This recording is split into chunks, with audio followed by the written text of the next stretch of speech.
in my neighborhood. I played a lot of basketball. Surprise, right? Played a lot of basketball. I ended up playing a little bit of college basketball, Division I ball, but I would spend a lot of time just shooting jump shots, 500 a day, and just playing at this playground. Everyone would go home, I'd stick around, shoot more jump shots, and then I'd go to this play structure, this big wooden thing that no one was playing on, and I would just sit there and I'd pray, talk out loud to God as a Muslim, and ask God to give me guidance in ways I can sort of show these foolish Christians that the God that they think is great isn't great, but the God who is great is the God of the Bible. The God of the Quran. And that Christians who believe in a God who is triune don't believe in a God who is great. How could they? If they believed in a God who is great, then the Father who is God wouldn't need help from the Son or the Holy Spirit, because a God who is great doesn't need help. See, I thought that you guys were just confused tritheists. You thought you were monotheists, but you're really just confused tritheists. And that's not a great God at all. And then a God who would become incarnate and walk among us, who would limit himself to the shell of a body that gets tired, that can't be a great God. And my goodness, he dies at the hands of the very sinners he creates. How can that possibly be a God who is great? He dies, he cries from the cross, my God, why hast thou forsaken me? He's not only weak and can't save himself, but he's also confused, because who's God in this picture exactly? So I would go on and just talk about these things and ask God for ways to get me to get these Christians to see that the God they worship isn't great. I used to hear Christians singing this hymn, how great thou art. And I would make a joke, you ought to change it to how great thou aren't, because the God you worship isn't great. That's my mindset, my context. But there was something else. As important as answering the theological questions are, as important as answering the historical questions are, as important as answering the biblical questions are, there's a personal question. There's a personal aspect that has to be dealt with. And if it's not dealt with, you will get nowhere. I could see it within myself.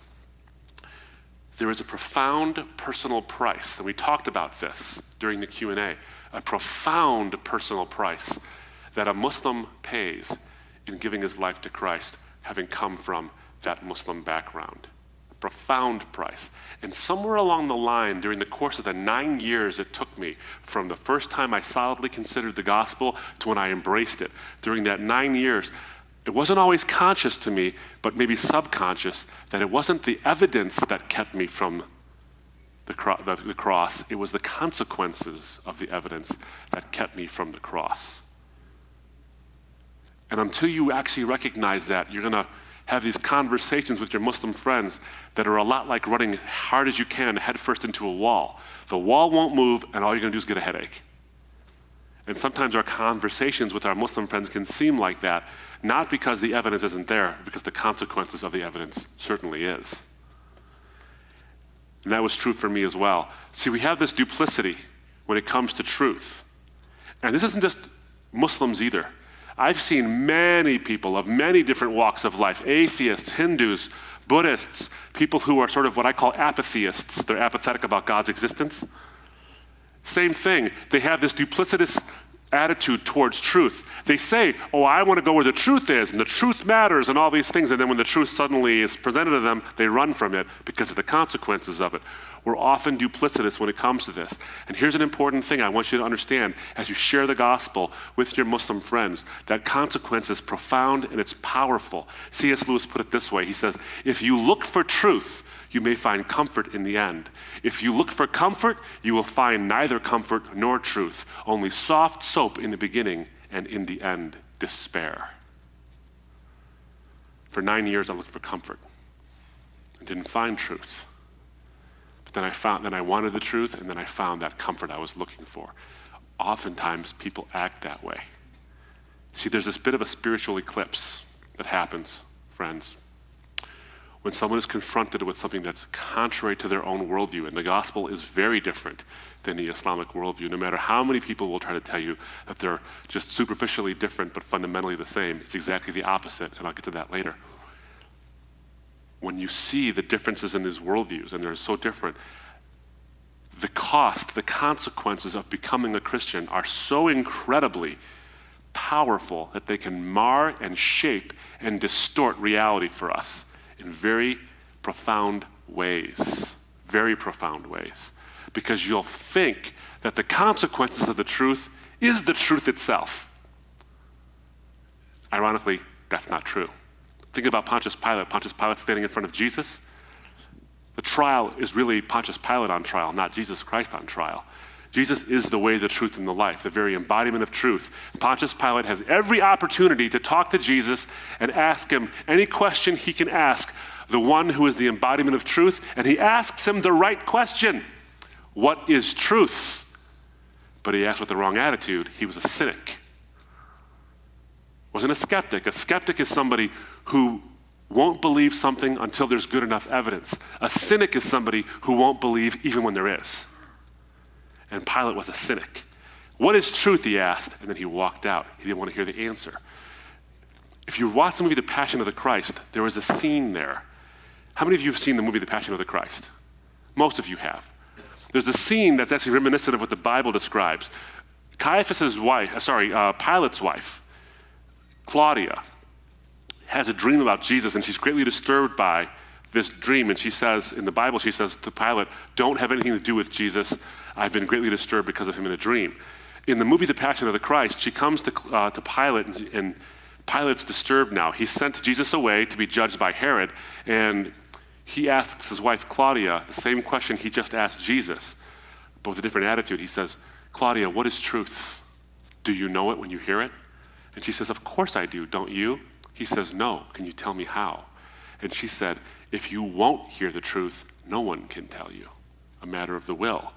And then he gets mad at her. He stands up and he says, truth? You want to hear my truth, Claudia?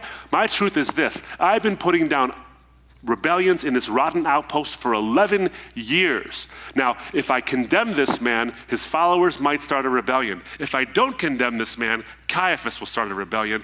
Either way, there will be bloodshed. And Caesar has warned me twice, Claudia, that the next time it'll be me on that cross. That is my truth. He didn't discuss truth one time. The consequences of truth, yes, he discussed those in spades. You see how powerful it is? He actually mixed it up. The consequences of truth became the only truth he could actually talk about, or the consequences, and that blinded him. It was an eclipse, so he couldn't see Jesus. You see, the moon is this cold, dead rock. Think about the moon for a moment. This cold, dead rock, it's 1/6 the size of the earth. It's millions of times smaller than the sun. Yet, as recent events just showed us, when that small dead rock moves between us and the sun, it blocks out the glorious beauty of the sun. It blocks it out. How does this small dead rock do that? It does that because it's so close to us. The consequences and cost of truth are like that small dead rock. They are a small dead rock, but they're so close to us that they block out the glorious sun that God has provided for us. It is important for us as Christians to move that dead rock out of the way, or to at least get them to see past the dead rock so they can see the glorious sun that God has provided, because there are those costs to pay. I'm going to go through those really quickly and then get to some of the ways we can get past that, and then share specific things about the gospel and open it up for some questions. The first cost is identity. I went into that in Q&A. I won't go into that in any more detail than that. But during the Q&A, I mentioned my own identity. Now, if you look, and I think a lot of you can identify with this, given the backgrounds of some of the folks here. If you look at the East and the West, you see a very different paradigm. If you were to look at Sam Solomon actually describes it this way. If you were to draw a circle with a dot in the middle, in the West, the dot is religious identity. And the circle is you, your whole life. In other words, you're bigger than your religion and your cultural identity. In the East, it's exactly the opposite. In the Middle East and in the East, you are a dot. The culture, the identity, the religious aspects, that surrounds you and permeates you. So that if you were to change your worldview, your religious system, you are turning your back on all of that. It's not an individual choice, it's a communal choice. So think about how hard that would actually be. And I think many of you can recognize the reality behind that. That's what's happening. So there's that identity issue. Then there's the honor and shame culture. In the Middle East and in most Muslim countries, whether they're from the Far East or from the Middle East or from Africa, they're dominated not by a culture of truth and falsehood, like we in the West sort of like have this idea of truth and falsehood, and truth is more important than falsehood. They don't view it that way. Those are important issues. Truth and falsehood are important issues, but the real issues are honor and shame. Do that which is conducive to the honor of the family and the community and avoid shame. Even lie if you have to preserve honor. So truth is subservient to honor. And sometimes you can use falsehood to avoid shame. So you can see how difficult it can be then in that kind of a paradigm to get someone to become a Christian, because if they become a Christian, that is the greatest shame they could possibly bring on their family. So how tough would it be to look at that and actually want to become a Christian in light of that? I had plenty of encounters with folks where that was the issue. It certainly was for me. I walked into a hospital one day. I was asked by a friend who was a chaplain at a hospital to come and talk to an older Muslim man who was sick in the hospital. She was talking to him about spiritual matters, but he was sort of hesitant to keep talking with her. One, because she was a woman, he was a man. He was uncomfortable with her being in his room, even though it was a hospital room and it wasn't exactly the most romantic of situations. He still didn't like the fact that she was a woman and he was a man in the same room. Plus, there was a bit of a language barrier. So she said, would you come and talk to him? I said, sure. I think he was from Egypt. I'm not totally sure where he was from, but I said, sure, I'd come talk to him. So the hospital doors open, and it's one of those situations where you can smell the sick in the room. Very, very ill, gravely ill, sitting there with tubes coming out of him. I walk into his hospital room with my wife, and he gets up out of his bed to go and shake my hand and offer me some of the sweets that people had brought to him. That's typical Middle Eastern. Like, Ammo, sit down. Ammo means uncle. And whenever, in my culture, whenever someone is older than you and worthy of respect, you call them uncle. Ammo, sit down. Sit down, Ammo. So he sits down and we have this conversation. Now, he asked me questions about Christianity. We went round and round forever. I gave him all the reasons and the evidences for these things. And he was a very bright guy asking me questions, but it wasn't getting anywhere with him. Why wasn't it getting anywhere with him? So I asked him a personal question. I said, where are your children? He said, well, my wife has passed away or something like that, and my children are in the old country. They're flying here for this procedure I'm having. And then I thought to ask him an open-ended question. This is the first way you can get people to actually see the cost of truth. Ask an open-ended question. I said, it's got to be tough to be in this country, a widower, and your kids are coming, and I know that you're facing some difficulties physically. What would happen if you became a Christian? His words, I would die in this country alone.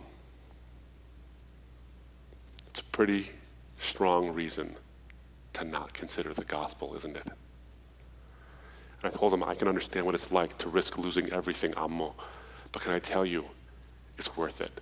And that's when the tears came, and he asked me to keep that Arabic Bible I brought with me. I had acknowledged and shown him the consequences of truth. If we do that, we often have huge inroads with our Muslim friends. Huge inroads. So ask an open-ended question about the consequences of truth. Ask them. Let's assume for a moment I could show you the gospel was true. And let's say for a moment you agreed with me and you believed it and you embraced it. What would happen next? What consequences would come from that? And then, by all means, stop talking. Let them answer the question and fill in the blanks about some of the negative consequences. And when they tell you that, then ask the follow-up question, aren't those powerful reasons to not be willing to consider what I have to say? And if they might say the same thing to you, sure, you might have similar costs to pay if you stop being a Christian, but the truth is the truth and you'll follow the truth. So ask questions, listen to the answers, and then commit to sticking by them when they have to pay the price. Because they're going to pay the price. And the question is this, where will you be? Matthew 28:19 is not the great suggestion, it's the great commission. Not the great get around to it when you feel like it, not the great hand them a track and walk away. It's the great commission. It's called the commission because you're being committed to something specific. Making disciples, and making disciples takes time. And if you stick with them and say, if you lose family, if you lose community, if you lose culture, if you lose your job, we'll be there for you. Because they're going to ask, where are you going to be? And you can often times make it a little more palatable to feel that cost if you actually tell them, we can be there for you. So ask, listen, and commit. And that's how you can get to talking to your Muslim friends. Now, what would you talk to them about? What would you share with them? Ways that, again, make it attractive, make the gospel attractive, and make good people wish it were true. What are those ways? A couple of things. And we'd talk about the theology of Islam. There are a couple of topics that will come up every time you talk to a Muslim. A few topics. The Bible's been changed. The Trinity makes no sense. How could Jesus be God? And how does the cross possibly actually work? How does someone else paying the price mean your salvation? How does that work exactly? That will always come up. I brought them up every single time, kind of in that order. Because the Trinity is pretty tough. And if you can't trust the Bible, then why trust what it says and these kind of things? And that goes again back to God's greatness. We can actually show that these very ideas they reject are the very things they should embrace because God is truly great. So let me go into that. God's greatness in preserving his word, talking to Muslims. If you talk to a Muslim and you share a Bible verse, they might be polite and nod, but if they actually get into the conversation with you, eventually they'll tell you, yes, I believe in the Bible. The Bible is, was revealed by God. You'd be like, oh, really? And but yes, you might be surprised to know that. Most Muslims actually understand that the Quran, the holy book of the Muslims, actually speaks very positively of the Taurat, or the 5 books of Moses, the Zabur, Z-A-B-U-R, or the Psalms of David, and the Injil, the Gospel of Jesus. It speaks very highly of these things, but Islam teaches they were corrupted over time. And that's why the Quran came. It was revealed to Muhammad in the 7th century through the Archangel Gabriel to correct all the corruptions that crept into the text, like the Trinity, like the Incarnation, like the Atonement, and get rid of all that and bring us back to true monotheism.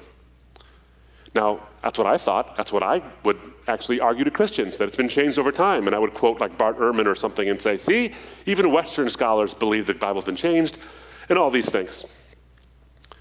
But then, it's an interesting thing, fascinating in fact, that as I began to read the Quran itself, and I was already reading it quite a bit, but something happened. Let me back up a little bit. People were coming to my door. Those 2 guys I mentioned, Dave and Pete, during the Q&A, they came to my door and they were challenging me a little bit. They didn't always have the best answers in the whole world, but they were challenging me. Now, I wanted to find a contradiction in the Bible that I could smack them in the head with, basically, and keep them down. Because Dave and Pete were a little bit like the Terminator.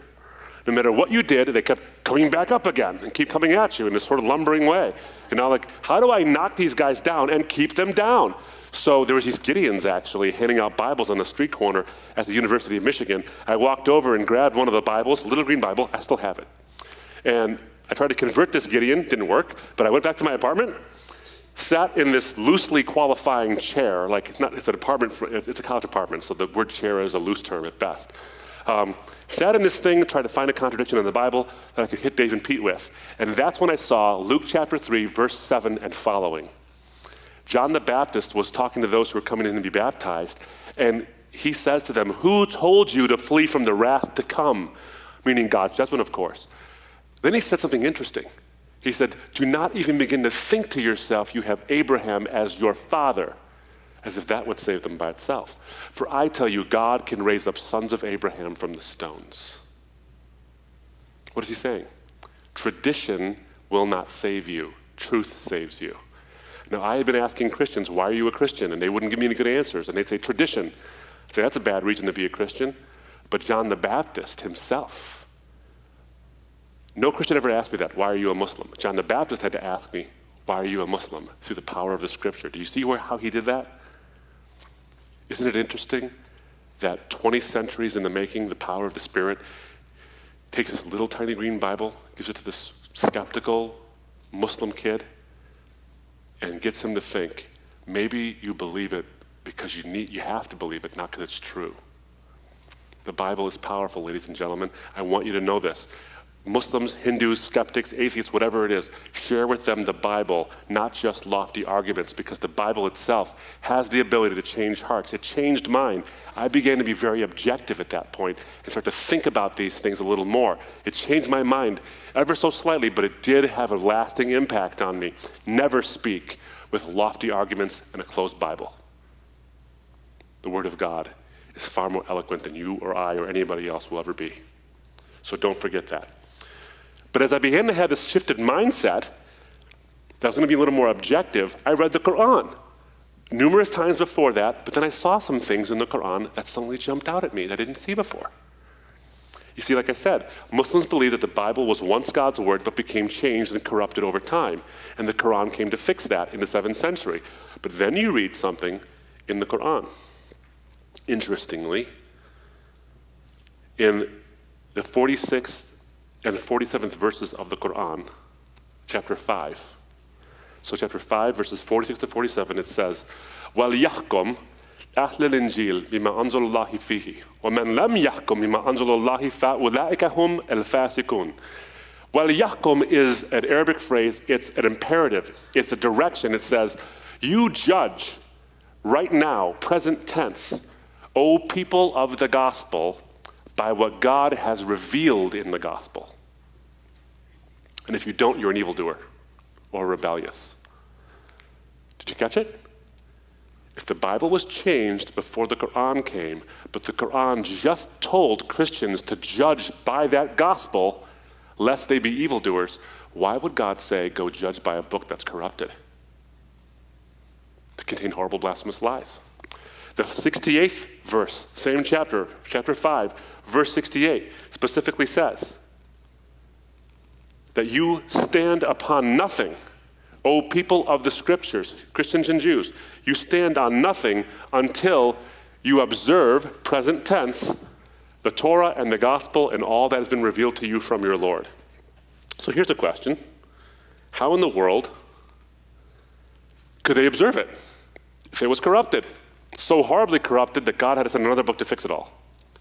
See the problem? If the Bible was right, because the Quran says the Bible is right, there's a problem because the Bible and the Quran contradict on the deity of Christ, on the resurrection, on the crucifixion, on the Trinity. They contradict each other. So when the Quran says the Bible is right and says that it's an authority, there's a problem because now it creates a conflict between the two. But if the Bible was wrong, the Quran is still wrong because it said the Bible was right. Hello friends, this is Ravi Zacharias. We've been in this ministry at RZIM for over 30 years now. But one of the most thrilling things is about to take place in the launch of our Zacharias Institute.